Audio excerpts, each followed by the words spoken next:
કે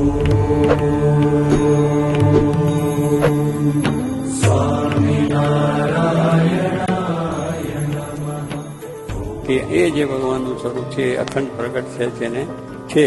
ભગવાન શ્રીજી મહારાજ ગઢડામાં આવ્યા, કપૈયામાં જન્મ ધારણ કર્યો અને ગઢડામાં ધામમાં ગયા, ત્યાં સુધી હતા ને પછી જતા રહ્યા કે નથી, એવું નહીં મનાવવું જોઈએ.